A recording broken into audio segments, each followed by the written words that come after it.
Lydia Nansamba we Nakaseta mugombolo ekyamuliibwa mu disitulikiti Kalungu eyalina famire eteredde kati yali mu kubondabonda n'abaana be bataano olw'abamu ku batuuze okutwalira amateeka mu ngalo ne bookya ebintu bye n'oluvannyuma ne basaanyaawo ennyumba n'okumusaayira ebirime nga bamulumiriza obulogo nebba. Nansamba gwe tusanze n'abaana be ku nnyumba ezaakoonebwa ng'amaziga gamuyitamu ategeeza nti embeera okumwonoonekera yatandika mwezi gw'omusanvu abamu ku batuuze okulinda balirwana be bwe baateeka ku Robert Ssennoga ekigambo nti yali aguze ebigambo okuwa mayembe agabatigomya. Baateekako omwami wange ekigambo nti nno yaleeta amayembe. Agamba okubakolako obulumbaganyi basooka kutuuza lukiiko olwetabibwamu n'abasawo b'ekinnansi nti ne lusalawo Ssennoga agobe ku kyalo n'ekyaddako kwali kusaanyaawo bintu byabwe wakati mu kutiisibwatiisibwa banadduka n'okutuusa kati nga tamanyi mayitire ge. Batuuza olukiiko ne bagamba omwami wange agobebwe ku kikungu nga bwe beewerera abaana bange okubatta.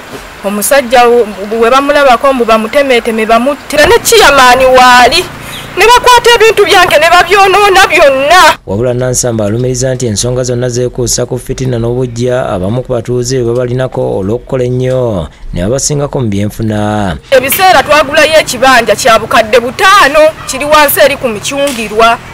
Kasita bawulira nti nno tukulina akantu ke tukoze ng'awo bagamba amayembe gabakutte olw'okuba tubasinga ne bw'oleeta katemu lujja bagamba nti nno yagula mayembe olw'okuba tubasinga tukola ne tubasinga. Agamba nti mu kiseera kino yaddukira wa ssenga wa Adija Namatovu gw'agambye nti naye embeera emuyinza olw'okubula engeri gy'amubeezaawo n'abaana kati abava ne mu ssomero era alajjanidde bekikwatako bamuyambe afune obwenkanya. Mbeera mbi nnyo gye mpitamu n'abaana.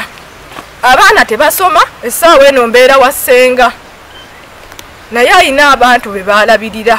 Maama Nabbanja Pulezidenti Museveni nsaba buyambi bazzeewo ennyumba zange. Ssenga Namatovu ne kitaawe Dominic Lubega nabo boogedde ku mbeera eno ne basaba abakwatibwako babeeko kye bakolawo muwala waabwe n'abazzukulu bayambibwe. Kubanga kati nina famire eyange ate nateekako n'eno famire y'abazzukulu bange. Kati embeera si nnungi era tusaba buyambi ewali abantu abatusingako. Babakwateko abawaggulu abasingako balekerawo okutwalira amateeka mu ngalo kisusse. Abakulembeze b'ekitundu okuli Kansala Justin Nakiwala n'eriya Mbalala Liiso lya Ngege ssentebe w'eggombolola eno basibye abatuuze okusooka ng'okukwata ensonga n'obwegendereza nga tebannatwalira amateeka mu ngalo. N'olwekyo tulina emitendera egy'enjawulo gisobola okuyitiramu kulanga tusobola okugonjoola ensonga ezo. Omubaka wa Pulezidenti e Kalungu Seif Katabaazi avumiridde ebyokutwalira amateeka mu ngalo.